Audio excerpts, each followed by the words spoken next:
ليظهره على الدين كله ولو كره الكافرون.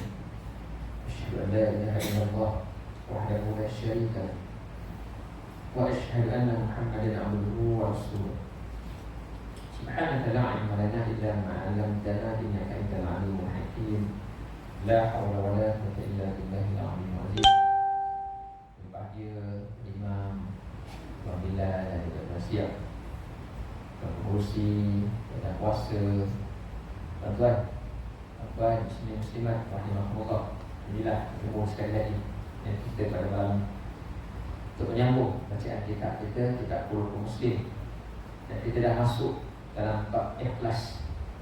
Kita dah bercakap tentang bab ikhlas ni pada minggu lepas sebahagian. Ya, jadi insya-Allah malam ni kita sambung ni, ya, tentang ikhlas. Salah satu daripada akhlak orang Islam itu dah beza ni. Kita bila buat sesuatu tu dituntut untuk ikhlas. Apa saja selagi mana ia menjadi amalan. Amalan maknanya perkara yang baik, perlakuan yang baik. Sama ada dalam hubungan kita dengan Allah maupun hubungan kita dengan manusia. Banyak kita dengan Allah, kita hubungan kita secara direct. Solat tadi hubungan kita dengan Allah, tak ada hubungan dengan manusia. Cuma bila berjemaah itu, adalah hubungan kita dengan manusia. Tapi dari segi solat itu, dia adalah hubungan kita direct dengan Allah. Begitu juga dengan manusia. Memang kita duduk dalam masyarakat, memang kita akan ada hubungan sesama manusia. Jadi semuanya dituntut dilakukan dengan ikhlas. Tanpa ada udang di sebalik batu. Ada maksud yang tersirat dengan perbuatan yang dibuat. Islam dia tak ajar macam tu. Baik, kita sambung dulu. Niat yang ikhlas pahalanya akan tercatat sama besar dengan pahala yang diperoleh orang-orang yang berjuang di jalan Allah. Ini statement pertama. Kalau kita ikhlas dalam apa-apa perbuatan kita, insya-Allah amalan kita itu dikira sebagai amalan yang besar pahala. Sekiranya tak ikhlas apa makna tak ikhlas? Tak ikhlas lawannya bangga, riak. Itu maknanya lawannya. Kalau ada riak, maka tak ada. Hilanglah kita punya kelebihan amalan kita. Seperti mana firman Allah dalam surah Al-Ma'un. Surah Al-Ma'un, ara'aital ladzi yukadzibu bid-din. Fadzalika alladzi yad'ul yatim wa la yahuddu 'ala ta'amil miskin.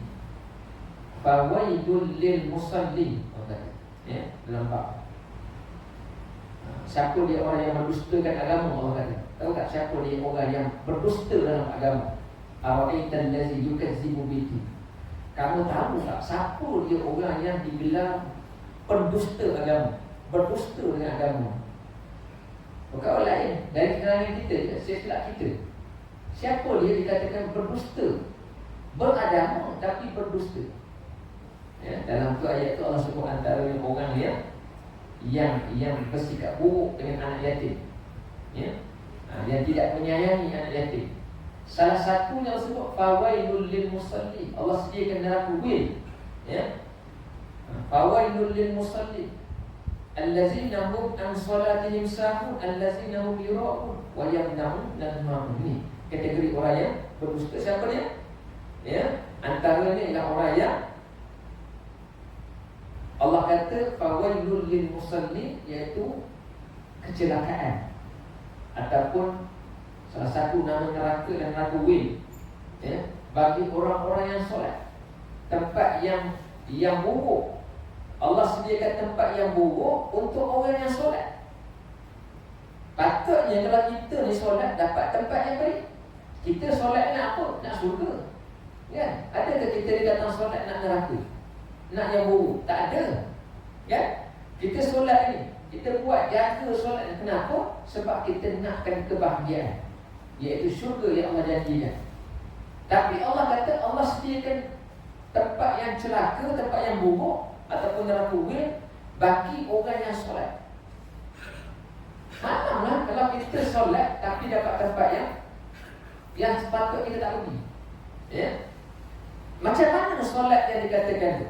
Ya, allazina hum an salatihim sahun, iaitu orang yang bila dia bangun dia buat solat, ya, an solat bukan fi, an solat. Bila dia buat solat itu, dia solat, ya, dia kerjakan solat tapi sahun, lalai. Ya, dia solat tapi solatnya lalai. Ya, allazina hum yura'un, dan juga mereka ni riya, bangga, tunjuk, nak menunjuk, ya. Wa yamna'unal ma'un, dan orang yang tak nak beri bantuan. Wa yamna'unal ma'un, orang yang bila dia ada sesuatu, benda yang dia ada tu boleh bantu kan, dia tak nak bantu. Kita ada apa kat rumah? Apa yang kita ada miliki yang boleh bantu orang, dengan bantu benda tu boleh bantu orang, tak luak pun benda yang kita ada tu, tapi kita tak nak bantu. Kedekut. Sebab kita kedekut. Ya, dalam tafsir kita contohnya peralatan, pagang, kapak, ya. Kalau orang nak bertani, kebun ataupun bertani, ya, dia perlukan apa kata? Dia tak ada, kita ada. Dia nak pinjam, tak bagi. Sedangkan kalau dia pinjam, tak ada apa pun, tak luak pun. Contohnya macam tu. Kita ada tak nak bagi, sedangkan dia perlukan untuk menyelesaikan masalah dia. Apa saja. Kita ada kereta, orang sebelah perlukan perkhidmatan kecemasan, jiran perlukan kecemasan, ya, nak hospital, kita nak bagi, bagilah Grab, ya, telefonlah Grab, ataupun telefonlah anak ada dekat, ya. Contoh, tak nak bantu. Itu dia, wayamna'unal ma'un, orang yang bila diperlukan pertolongan tak nak, kedekut. Itu maknanya orang yang dusta dengan agama. Kita dibunuh, orang yang berdusta dalam agama. Tapi yang kita nak cara ni ialah orang yang Allah kata dia solat tapi solat dia lalai. Sebab apa? Dalam lalai dia ada unsur dia bangga. Siapa yang ini? Ya, Ibnu Abbas. Ibnu Abbas ni sepupu Nabi Abdullah bin Abbas. Dia kata ayat ni cerita iaitu orang yang ciri orang munafik. Ayat ni tuju kepada orang munafik. Orang munafik solat tak? Solat. Puasa tak? Puasa. Orang munafik sama dia. Dia ibadah dia buat. Tapi orang munafik ni ciri dia kalau solat, bila solat di khalayak depan orang bersumpah dia buat. Ini Ibnu Abbas kita, dia tafsirkan ayat. Dia kata ayat ni kata menuju kepada orang munafik. Apa ciri dia? Iaitu orang ni kalau dia solat dia kerana depan orang bukan main, secantik-cantiknya, tapi bila bersendirian semalas-malasnya. Itu bila depan orang dia rajin solat, tapi bila tidak ada manusia yang melihat, dia malas nak solat, dan bahkan mungkin tinggal terus solat. Itu orang munafik. Ini munafik tidak? Ya. Sebab itu Allah sebut dalam Al-Quran, innal munafiqina yukhadi'una Allah wa huwa yukhadi'uhum. Orang-orang munafik Allah kata dia ingat dia boleh tipu Allah, padahal Allah yang tipu mereka. Ya. Orang munafik ingat dia boleh tipu Allah. Allah kata, tapi sebenarnya Allah yang tipu dia, Allah yang perdaya mereka. Dia ingat dia boleh sembahyang macam tu, dia ingatkan dia boleh tipu Allah, tapi tak, Allah yang tipu mereka. Apa dia? Wa idza qamu ila shalah qamu kusala. Contoh dia orang munafik ni yang dia bila dia ni diseru untuk mengerjakan solat, dipanggil untuk mengerjakan solat, qamu kusala, bangun dengan malas. Bangun tu malas saja. Ataupun dia nak solat tu malas nak solat. Ya. Bahaya. Nabi sebut antara ciri orang munafik dalam solat ni, ya, contohnya dalam solat asar.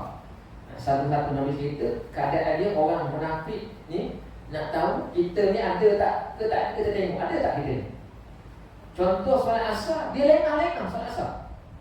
Sampailah waktu asar nak habis, sampailah matahari tu Nabi gambarkan berada di antara dua tanduk syaitan. Berada di antara matahari tu dah masuk dalam dah ni, tapi tak terbenam lagi. Maksud asal tu lagi ujung sangat dah. Ni nak tahu macam mana. Dia lengah-lengah, akhirnya asal tu nak habis dah.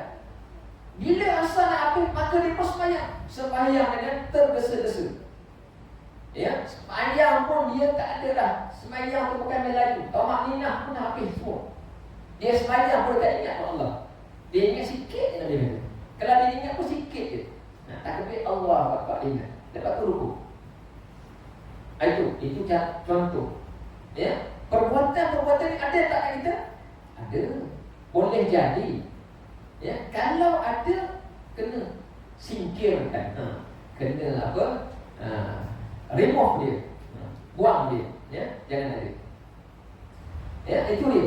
Itu Ibn Abbas kata. Sebab apa? Sebab tadi Allah kata orang-orang munafik itu dia ingat dia boleh tipu Allah. Padahal Allah yang berdaya dia. Apabila mereka disuruh untuk solat, iza qamu ila solat, qamu kusala. Bila dipanggil untuk solat, dia bangun dengan malas. Ya. Yura'unan nas, dan juga dia riak pada manusia. Dalam malas riak tu. Ya. Ingat malas ni okey rupanya. Tegak dah rupanya. Bukan main, bangga lagi. Ya. Wala yadhkuruna Allah illa qalila. Dan dia tak ingat orang munafik ni, ya, dalam ibadah tak ada pun dia mengingati Allah kecuali sikit je dia ingat. Qalil, sikit sangat. Ya. Sebab tu tadi Ibn Abbas kata ayat ni kata berkenaan dengan sifat orang munafik, iaitu bila solat, ya, hanya nak dilihat oleh manusia, tapi apabila sendirian malas, ya, berat nak menunaikan solat. Ya. Imam Atta kata apa? Ya. Imam Atta kata orang yang lalai dan juga riak ni dalam ayat ni dia ada empat kriteria. Kita ada tak? Ada empat. Yang pertama tak? Yang pertama tak ada selamat. Dua dia tak ada. Okey. Tiga dia tak ada. Okey. Tengok. Yang pertama dia kata apa? Yang pertama, orang yang dimaksudkan dengan orang yang difawailul lil musallin, orang yang Allah celakakan bagi orang yang sembahyang ni ialah orang yang solat dia tak kerjakan di awal waktu. Solat dia lengah ujung waktu.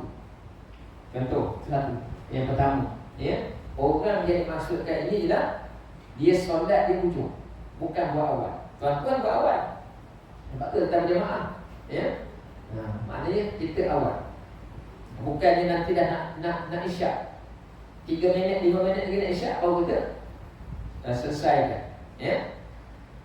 Itu yang pertama. Yang kedua, orang yang solat sama ada awal ataupun ujung, dia solat, tapi dia solat dalam keadaan tak sempurna rukun-rukun solat dan syarat solat. Dia buat solat tu tak sempurna. Sebab kalau contohnya kalau dia rukuk ke iktidal, perlakuan rukun tu tidak ada dalam bentuk yang sempurna, laju dia tak tahu maknanya. Rukuknya pun tu rukuk sekadar sedikit dulu. Dan kita dulu kan kita belajar bab solat ni. Contohlah kita belajar bab solat ni kan. Tuan-tuan pun banyak kali dah belajar bab solat ni. Dah habis berapa kali buku dah ajar. Kan kalau rukuk tu dekat mana tangan kita? Ya, kena pegang kepala lutut. Kan? Kita pegang tak kepala lutut? Di situ nak letakkan supaya kedudukan kita tu dia ada. Sebab apa letak kepala lutut tu? Dia ada. Ada sebabnya. Ya, dari segi kesihatannya ada apa semua ada tu. Ya. Yang penting untuk sempurnakan rukuk. Ya, tak nak rukuk kita tegak sikit je dulu. Ya, bongkok sikit je. Sebab tu kalau sujud, kan sujud tu dia ada anggota sujud. Ada 7 tempat yang dinamakan anggota sujud, mesti letak. Apa dia? Dahi satu. Dahi mesti kenalah di tempat yang kita sujud. Tak kisah tempat tu ada apa. Ya. Ada sejadah, ada daun-daun, tapi mana kita letak di bawah? Tempat kita sujud, tempat yang paling bawah. Sujud tu berada di tempat yang paling bawah. Kena usahakan sujud. Ya, kena letakkan dahi ni di lantai. Apalagi 2 tapak tangan. Sebab tu dia kata 2 tapak tangan, bukannya 2 ujung jari. Ya, sujud Ada pula macam tu. ni tapak tangan, letakkan tapak tangan. Dua kepala lutut kena ke lantai ataupun ke tanah. Dan ujung jari kaki, dua ujung jari kaki tu kena kali. Tu sempurna. Barulah sempurna. Ya. Kena buat. Dia bukan kata ada cara lain. Tak ada cara lain. Itulah cara dia. Itulah cara dia. Maknanya itu dia. Jadi Imam Atta kata, ya, orang yang disebut dalam ayat ni ialah antara yang kedua, sebabnya ialah orang yang solat tak sempurna rukun dan juga syarat-syarat solat tak sempurna. Syarat-syarat kita ada solat ni, kita ada syarat sah, kita ada syarat wajib. Beza syarat sah, syarat wajib. Ya, syarat wajib apa dia? Dah cukup umur, Islam, ya, balik Islam, ya. Tak gila, berakal. Itu contoh. Syarat sah pula. Syarat sah contoh masuk waktu, menghadap kiblat, wuduknya sempurna. Itu, cukup tak syarat-syarat tu? Menghadap kiblat, masuk waktu, tapi wuduk tak sempurna. Ambil wuduk tak sah wuduk tu macam mana? Tak sah solat. Ya, ambil wuduk tak sempurna. Ya, bahagian-bahagian yang wajib kena air tak kena air. Ya. Dia ada. Anggota wuduk ni 4 je, tak banyak, 4 je. Muka, ya, tangan, kepala, kaki, tu je 4. Tapi keempat-empat ni dia mesti kena air, ada tempat bahagian dia. Lepas tu kita belajar, kalau kita belajar masuk belajar fiqh bab wuduk ni bukan yang detail kita belajar. Disebut daripada hujung rambut sampailah bawah dagu, daripada hujung telinga, tepi telinga sampai ke hujung sini. Situ semua tu. Tapi bila kita buat sempurna tak? Kita tengok. Sayang kalau kita solat, kita jaga solat tapi wuduk tak jaga. Kan rugi. Sebab wuduk itu menentukan sahnya solat. Kalau wuduk tak sah, maka solat automatik tak sah. Kalau wuduk sah, solat pun belum tentu sah lagi. Sebab ada lagi syarat dia. Tapi kalau wuduk tak sah, confirm tak sah solat. Itu je. Ya, jadi kena tengok. Basuh tangan bagaimana, basuh kepala bagaimana. Dia bukan basuh rambut, basuh kepala. Cuma Imam Asy-Syafi'i syaratkan paling tidak mestilah kena. Bahagian kepala tu yang kita sekarang, yang ada rambut itulah bahagian kepala. Ya, di mana bahagian yang ada rambut itulah bahagian kepala. Maka basahlah di mana-mana. Ya, bukan seperti di atas. Maknanya kalau basah tepi pun tak apa. Ya, tapi yang lebih baik apa dia? Basuhlah semua di sebelah atas. Ada air, buang, basahkan semua. Itu yang terbaik. Jangan ambil yang hujung-hujung je. Kan? Itu contoh. Ya. Maknanya kena jaga. Ya. Jadi supaya dalam, ya, ibadah kita ni, ibadah kita tak rugi, tak rosak. Ya. Itu yang kedua. Yang ketiga, dia kata, ya, ayat yang juga tujuh, ya, kepada orang yang solat tapi tak khusyuk. Tak khusyuk. Khusyuk kata senang. Ya, manusia kita ni, contoh macam kita ni lah. Ya. Kita tak dapat nak khusyuk 100%. Kita tengok solat tadi lah. Ya. Solat maghrib tadi. Kita pun lupa apa yang kita ingat dalam solat maghrib tadi. Jadi lepas solat dah salah lupa balik apa yang kita ingat tadi. Apa yang kita bermain dalam fikiran. Tapi masa kita solat tadi macam-macam bermain dalam fikiran. Ya. Segala benda ada dalam fikiran. Kadang-kadang masa itulah nak merancang apa tindakan selepas ini. Cantik pula perancangan dia. Kena pula. Ya. Seolah-olah macam nampak berjaya. Ya. Apa benda yang kita tengah buat. Okay. Yang ketiga. Dan yang keempat, ya, ayat ni Imam Atta kata orang yang solat dia tidak memahamkan apa yang diucapkan. Ya. Ayat tu. Sebab tu kita belajar. Tuan-tuan belajar Al-Quran. Belajar tentang apa. Kalau bab solat ni, bab Fatihah tu kita belajar. Bukan sahaja baca Fatihah. Kita baca sekali makna dia. Ya. Jadi Imam Atta kata kalau kita solat kita kena ingat. Bila kita sebut Alhamdulillah Rabbil Alamin, hati kita terdetik bahawa itulah kita sedang memuji Allah. Ya. Tuhan sekalian alam. Kita kena ingat baik-baik ataupun apa ni, ayat-ayat yang kita sebutkan itu. Ya. Itu dia. Jadi baik, ya, sebab tu, ya, Allah ingatkan. Jangan kita rasa apabila kita dah melaksanakan solat ini kita dah selamat. Insya-Allah selamat. Bukan kata tak selamat, bukan kita semua tak selamat. Tak, insya-Allah selamat. Selagi mana kita jaga. Kita jaga dengan perkara-perkara tadi yang boleh merosakkan solat. Ya. Kalau kita jaga, insya-Allah kita selamat. Tapi kalau kita tidak kisah, ya, kita macam dia, maka rugilah. Ya. Baik itu dia. Solat yang disertai dengan riya berubah menjadi dosa. Dan solat tanpa semangat dan jiwa yang ikhlas hanya sia-sia. Ia tidak akan mendapat kebajikan.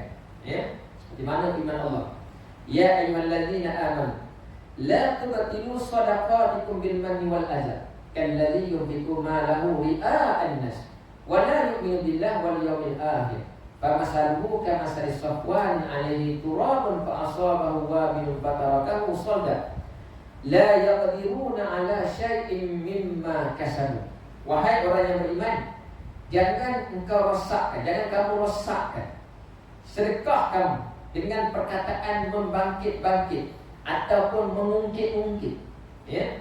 Jangan rosakkan pahala sedekah kita. Kita bagi sedekah lah kata. Jangan rosakkan pahala. Sebab bila kita bagi sedekah tu dah dapat pahala. Dan Allah kata jangan rosakkan. Dengan sebab apa? Dengan sebab kita mengungkit-ungkit balik. Kita dah bagi sedekah, tapi kita ungkit. Ya, dulu kau ni aku tolong. Dan kalau aku tak tolong tu, macam mana hidup ni? Habis pahala kita. Bagi ke orang, kita bantu orang untuk memulakan perniagaan. Orang susah, bagi 10,000. Ya, pahala banyak. Sebab bagi banyak, pahalanya banyak. Tapi dalam masa beberapa tahun lepas tu ungkit balik, maka habis. Tak dapat dah. Sebab Allah kata apa? Jangan kamu rosakkan. Ya, kamu mengungkit-ungkit dan juga menyakiti. Menyakiti ni apa? Menyakiti ni kita sindir kan? Ya, sindir dengan perkataan-perkataan yang tak baik. Kita sindir dia. Ya, dia tu tak adalah senang mana dulu. Ya, dulu hidup entah apa contoh kan. Kalau tak ada ditolong, habis dah tu. Berlarat hidupnya. Ya, seperti rosaknya pahala amal sedekah orang yang membelanjakan hartanya kerana hendak menunjuk-nunjuk kepada manusia, dan dia pula tak beriman kepada Allah dan hari akhirat. Apalagi kalau kita tak menyakiti, kita tak mengungkit, tapi kita bagi itu sekadar riak, sekadar nak tunjuk pada orang kita ni pemurah. Ya, kita nak bila orang kita bagi, semua orang nampak. Orang nampak kita buat, ataupun sum'ah, semua orang dengar. Ya, sama ada orang nampak ataupun orang dengar cerita tentang kita bagi itu, kita nak orang tahu. Ya, maka di situ rosak. Kalau kita bagi, orang tahu tak apa. Bukan niat kita nak orang tahu, tapi orang tahu, itu tak ada masalah. Ya, sebab itu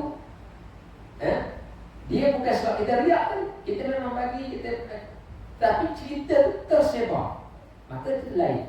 Tapi kalau kita bagi itu dengan hasrat kita nak orang tahu, itu lain. Ya, itu dia. Maka bandingkan orang itu dah seperti batu licin yang ada tanah di atasnya. Allah buat Allah buat perbandingan ataupun buat satu contoh. Umpama orang yang bagi hal sedekah dari banyak, umpama batu yang licin, atas batu tu ada tanah. Tanah tu contoh sedekah. Tanah tu contohnya sedekah yang kita bagi atas batu licin. Kemudian batu licin ni tadi ditimpa hujan. Datang hujan timpa banyak lebat, maka akhirnya tanah tadi pun hilang. Ya, sebab kena hujan. Jadi itulah tadi sedekah tadi kita pun hilang. Umpama tanah tadi itu adalah sedekah yang letak atas batu licin, bila kita riak, maka dia kikih habis. Akhirnya kosong, tak ada apa. Rugilah. Lalu bersih, ditinggalkan bersih licin, tak tenang lagi. Dengan demikian juga hanya orang yang kafir dan jahat itu, mereka tak akan mendapat sesuatu pahala pun dari apa yang mereka usulkan. Itu maknanya amalan Allah bahawa kalau kita buat sesuatu tu dengan tiada keikhlasan, seperti mana tajuk kita pada malam ini, maka rugi. Ya, penat kita dapat, harta kita habis, usaha kita tak berbaloi, rugilah. Jadi itulah dia.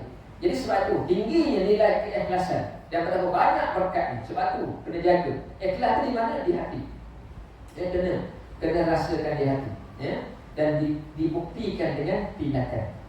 Niat seperti itu apabila membuat perkara yang kecil, ia akan mendatangkan hasil sebesar gunung. Sebaliknya perbuatan yang besar apabila tidak disertai niat yang ikhlas tidak akan dinilai oleh Allah SWT. Ya? Walaupun usaha kita kecil, sedekah kita kecil, tapi kalau ikhlas maka dia akan lebih baik.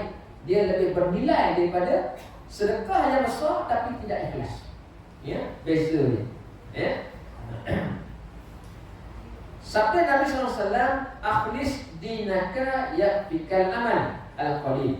Ya, hadis riwayat Imam Al-Hakim.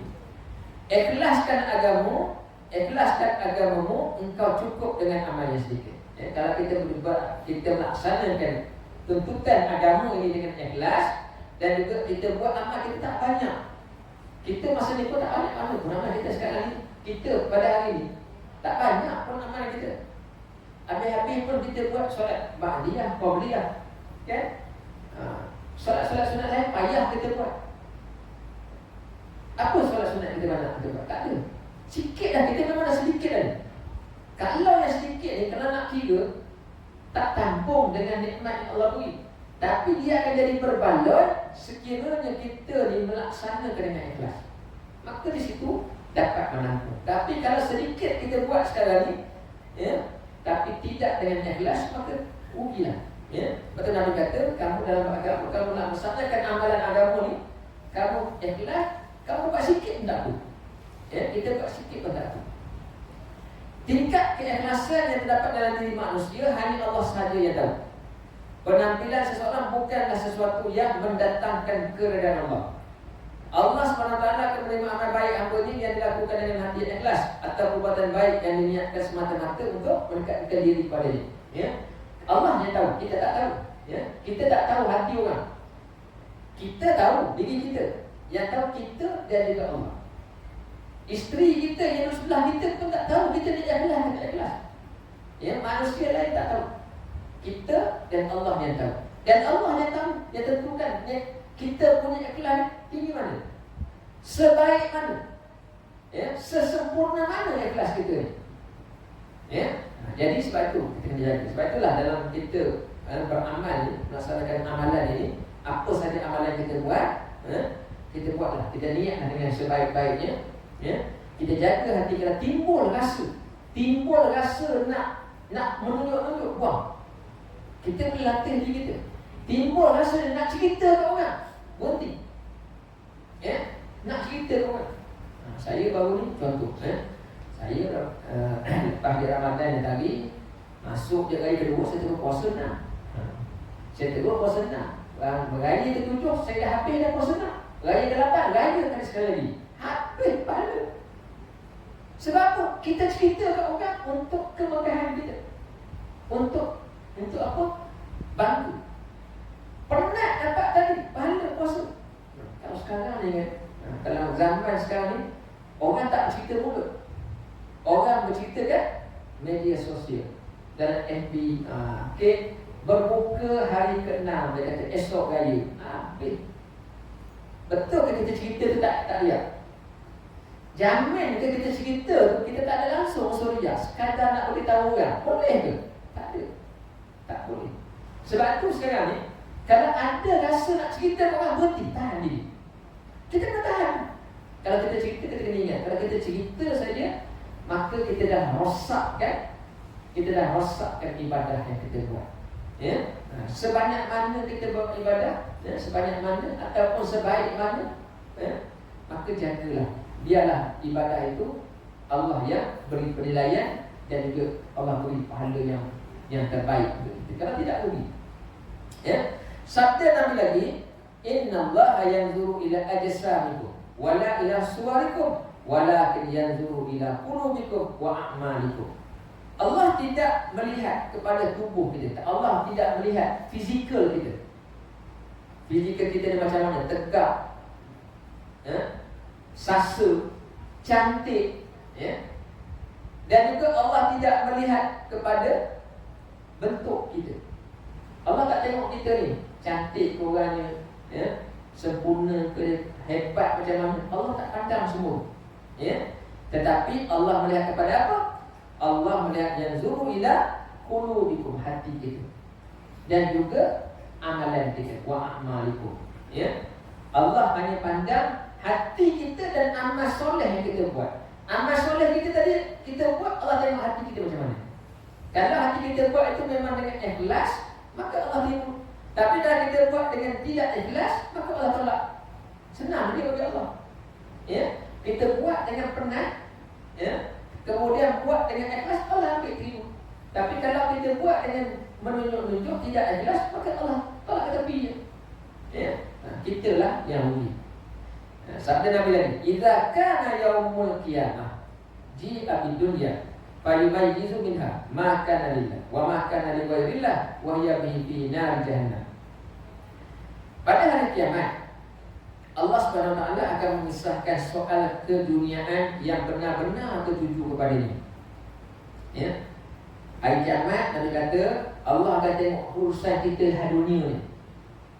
Cari rezeki, kita makan, ya, kita buat apa, ya, hal-hal yang untuk kehidupan kita. Allah tengok mana yang kita buat itu, kita buat untuk mendekatkan diri kepada Allah, ataupun kita buat tu untuk berpoya-poya, seronok, nak hiburan, contoh, ya.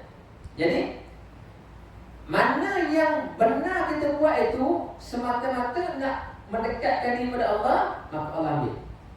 Sedangkan soal yang tertuju kepada selain Allah, yang kita buat atas kerana nak seronok, nak berhibur apa semua, maka Allah campakkan finar jahannam. Allah campak dalam neraka jahannam. Itu ya. Maknanya seterusnya ialah dalam bab amalan kita ni, ya, kena jaga. Segala amalan yang kita buat, kehidupan kita ni dikira ibadah selagi mana dia tidak bertentangan dengan Islam. Ya. Kita bercakap dikira ibadah. Bila kita ibadah apa dapat pahala? Ya. Kita mengemas rumah dikira ibadah.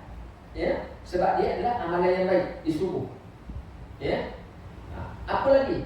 Kita, ya, bela pokok bunga, ya, kita tanam pokok bunga, susun dia, jaga dia, dikira ibadah. Ya, sebab menanam pokok itu adalah ibadah. Dapat pahala. Siram pokok supaya dia hidup juga, dapat pahala. Apa sahaja yang kita buat dalam kehidupan dunia ni, semua ni dikira ibadah. Tak ada yang tidak dikira ibadah selain daripada, ya, kecuali apa? Kecuali yang bertentangan, yang dilarang oleh agama. Ya, dilarang oleh agama, maka tidak dikira ibadah. Itu aja. Jadi segala kehidupan kita ni masih lagi. Dia bukan bab solat ni, bukan mesti solat, puasa saja ibadah. Yang lain-lain pun kita ibadah. Kita beli baju, dikira ibadah. Kita pakai baju pun dikira ibadah, dapat pahala. Ya. Tuan-tuan duduk dalam masjid hari ni, duduk saja pun dikira ibadah. Ya, selagi mana tidak buat benda yang salah. Okey? Jadi Nabi kata, mana-mana yang baik tadi Allah terima, mana-mana yang buruk maka Allah campak pada neraka. Orang Muslim yang menghayati ajaran-ajaran ini akan dapat hidup dengan tenteram dan merasa dirinya untuk menghadapi saat kembali kepada Allah SWT. Dan dia tidak risau apa yang telah hilang dan tidak sedih apa yang telah dilakukannya. Maknanya kita tadi, contoh kita dalam kehidupan kita tadi, kita buat segala benda yang tidak bertentangan dengan Islam, maka kita akan rasa aman, kita akan rasa selesa, kita pun rasa tenang, tak segaput. Cuba kita buat benda yang bertentangan, kita pun risau, ya. Kita buat benda-benda yang berdosa, hati kita tak seronok. Ya, walaupun masa itu kita seronok masa itu, tapi selepas itu, ya, selepas itu maka hati kita pun mulalah rasa gundah, rasa risau dan sebagainya. Tapi kalau kita jaga kehidupan kita ini, jaga dan tidak melakukan perkara yang mendatangkan dosa, maka kita akan tenang, kita akan rasa aman. Dan kita akan rasa bila kita nak mati pun, kita tidaklah takut menghadapi kematian. Sabda Nabi SAW, man faraka dunya 'ala al-ikhlas lillah wahdahu la syarikalah wa iqamis shalah wa atiz zakat faraqahu Allahu anhu rad. Rawahu Ibnu Majah. Barang siapa yang meninggal dunia, ya, barang siapa yang mati ataupun meninggal dunia dalam keadaan dia ikhlas kepada Allah, dalam keadaan kehidupannya dia ikhlas kepada Allah, dia buat apa semua kerana Allah, ikhlas, ya, serta dia mendirikan solat dan tunaikan zakat, dan dia buat arahan-arahan ibadah wajib. Dia buat ibadah wajib tu, ya. solat dia buat, puasa dia buat, zakat dia buat, haji dia mampu dia pergi. Ya. Itu contoh. Dia meninggal. Dan juga kehidupan tadi dia jaga, ya, dan juga dia buat dalam keadaan dia jaga kehidupan dia dalam keadaan apa? Perlakuan amalan yang baik, yang Allah redha, Allah tak murka. Ya. Maka bila dia meninggal tadi itu dalam keadaan Allah Subhanahu Wa Taala redha kepada dia. Ya, Allah pun redha kepada kita. Ya. Selagi mana kita jaga ibadah wajib kita buat, kemudian kita jaga kehidupan kita ni supaya tidak rosak. Firman Allah dalam surah Al-Bayyinah dan surah Lam yakunil ladzina kafaru, dibaca kan?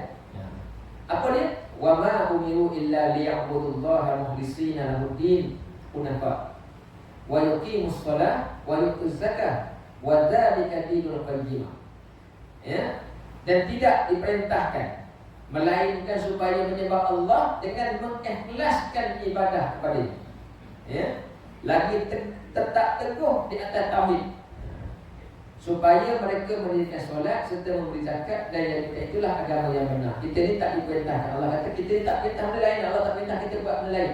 Yang Allah perintahkan kita ialah bila kita menyembah Allah, kita beribadah kepada Allah, kita beribadah dalam keadaan ikhlas. Ya, ikhlas dan juga hanif. Ya, hanif maknanya apa? Suci. Maknanya tidak tercemar dengan ibadah, jadi tidak tercemar dengan benda-benda buruk ataupun benda-benda dosa. Apa dosa tadi? Contohnya riak. Ya. Walaupun sedikit, walaupun kecil, ia mencemar ibadah. Jadi itulah dia. Keikhlasan akan memancarkan cahaya dalam jiwa, dan pada saat seseorang mengalami penderitaan, pada masa itu dia akan selamat daripada mengikuti hawa nafsunya. Kalau kita ikhlas, ya, kalau kita dijagalah dari segi ibadah, tuan-tuan dalam ibadah ni, ya, tuan-tuan ikhlas, insya-Allah kalau tuan-tuan digoda ataupun diuji dengan benda-benda yang buruk, dihasut oleh syaitan nak buat benda buruk, nak buat benda yang buruk, yang berdosa, syaitan hasut, insya-Allah Allah jaga. Ya, insya-Allah Allah jaga kita. Sebab apa? Sebab kita dah jaga kehidupan kita ni dengan baik. Ya. Kalau kita tak jaga, kita ni jenis orang yang ikut je, maka tak adalah perlindungan Allah. Ya. Tak adalah bantuan. Ya. Malaikat yang setiap kita ni, pada setiap kita ni ada satu malaikat yang Allah minta jaga, iaitu malaikat mulhim. Dia pun tak dapat, dia pun tidak ada upaya nak bantu kita. Sebab apa? Sebab dari segi kehidupan tak jaga. Tapi kalau kita jaga sungguh-sungguh, apabila ada sesuatu keadaan ketika itu kita mungkin boleh buat dosa, tapi kita tak buat, insya-Allah. Ya, itu dia. Seperti mana firman Allah Subhanahu Wa Taala, "Qul may yunajjikum min zulumatil barri wal bahr, tad'unahu tadarruan wa khufyatan la in anjana min hadhihi lanakunanna minasy-syakirin. Qulillahu yunajjikum minha wa min kulli karbin thumma antum tusyrikun." Katakanlah, siapakah yang menyelamatkan kamu dari bencana di darat dan di laut?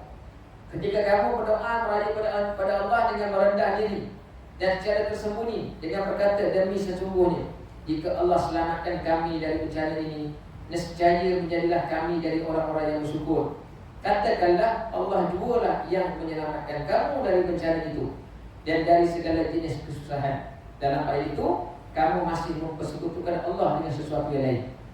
Yang Allah sebut kita. Kalau kita dalam keadaan kritikal, kita dalam keadaan cemas, kita tak ada tempat yang nak bergantung, masa itulah kita akan ingat Allah. Ya? Kita berada di laut, tiba-tiba kita tenggelam, ya? Kita hampir lemas. Masa itu apa kita ingat? Maka kita akan mengingat Allah, minta Allah bantu kita. Itu memang fitrah manusia. Fitrah kita manusia ni, bila kita dah tersempit, kita dah terdesak, tak ada tempat dah, masa itu kita tak akan ingat Allah. Ya, masa itulah kita akan cakap, ya Allah tolong, kalau lah tolong ni depan saya, macam-macam lah. Kita punya ikrar kita. Ya, ini dia. Sebab apa? Sebab memang fitrah manusia memang macam tu. Sebab tu Islam ni dipanggil agama fitrah.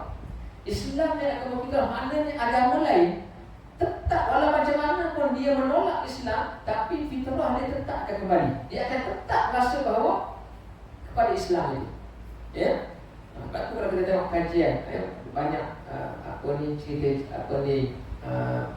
maklumat yang sampaikan baru, ya. Bagaimana padri-padri pun sebenarnya mereka meyakini bahawa Islam ni adalah agama yang betul. Sebab itulah manusia memang pada Islam, ya. Manusia ni hati dia memang ke situ. Cuma degil ataupun engkau tak nak tunduk kepada Allah, ya. Jadi macam itulah kita ni. Apabila kita dalam keadaan terdesak, maka begitu. Sebab tu kita tengok cerita bagaimana Fir'aun, ya. Bagaimana Fir'aun yang begitu derhaka, yang begitu memang menentang Allah, cabar Allah. Fir'aun tu cabar Allah. Tapi bila dia dalam keadaan terdesak, dalam keadaan apa? Dalam keadaan dia tak ada apa dah nak dapat bantuan, siapa yang diminta?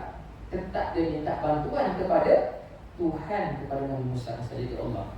Sebab apa? Fitrah manusia memang begitu, ya. Kufur macam mana pun, kafir macam mana pun, ya, tetap juga dia akan kembali. Cuma ketika itu dalam keadaan terdesak, maka Allah tak terima. Allah tak terima dalam keadaan terdesak. Begitulah macam Fir'aun tadi. Apabila dia dah sampai kepada ajal, walaupun ketika itu dia yakin, timbul keyakinan kepada apa yang dibawa oleh Nabi Musa, maka Allah tidak terima, ya. Wallahu a'lam. Cukuplah untuk malam ni sebagai tambahan sedikit lah dengan apa yang tuan-tuan dah tahu. Ya tuan. Yang sedekah macam media TV macam mana tu? Macam mana? Sedekah tunjuk kat TV apa semua tu kan. Baik. Kita tak kata dia riak, dia nak sedekah. Kita tidak boleh menilai. Kalau dia nak apa ni, ada tunjuk apa semua. Sebab tu yang tahu sama ada dia riak ataupun tidak, dia dengan Allah saja, ya. Jangan kita tuduh orang. Kita jangan cepat tuduh orang. Tengok tu dia bagi tu nak riak, tak boleh. Islam tak benarkan kita tuduh orang, ya. Sebab tu ada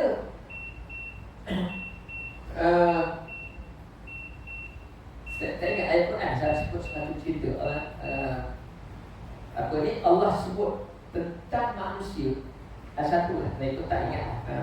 Ingat yang lupa tadi lah, ya. Allah sebut antara ciri orang munafik. Tak silap saya lah, ya. Ciri orang munafik ialah orang yang bila bersedekah, orang bersedekah, bukan dia bersedekah.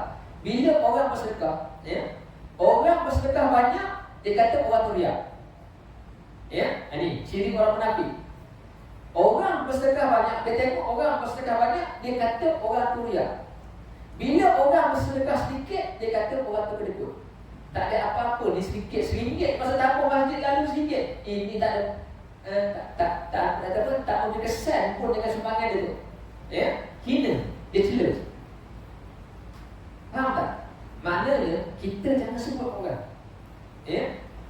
Boleh jadi dia ikhlas, boleh jadi dia ikhlas. Sebab tu Allah sebut tadi, antara ciri orang munafik bila dia tengok orang bersedekah dengan banyak, maka dia cela. Sebab ada kisah bagaimana dan kisah ayat tu, Al-Quran tu, dia kisah kepada Abdul Rahman bin Auf. Saya pernah lupa ayat tu, ya. Abdul Rahman bin Auf yang memberi sumbangan. Abdul Rahman bin Auf masa tu dia ada bukan dalam 8,000. Pada dia ada 8,000 dirham. Dia bagi 4,000. 4,000 dirham tu banyak. Mungkin ketika dia puluh-puluh ribu lah, ya. Abdul Rahman bin Auf bagi sedekah 4,000 dirham sekaligus. Ya, maka orang-orang munafik kata, kita ada tadi Abdul Rahman ni, riak tadi. Kita tahu tak? Kita faham bagaimana Abdul Rahman, seorang sahabat yang sangat baik, dijamin syurga oleh Nabi. Sebab apa? Sebab dia memang ikhlas. Tapi orang munafik kata apa? Dia riak. Dan masa yang sama, ada seorang sahabat yang menderma kurma. Satu sak dia panggil. Saya pun tak faham maksud sak ni apa dia panggil. Dalam tafsir sebut satu sak maknanya, tapi nilai kecil. Mungkin satu senduk je.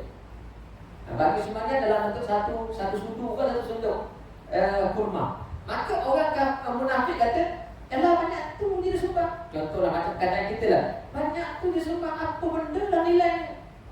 Maka Allah kata inilah sifat orang munafik. Jadi begitulah dengan kita, ya. Bila orang yang buat, kita jangan petikan. Sama ada dia ikhlas ataupun tidak ikhlas, itu dia dah yang niatnya.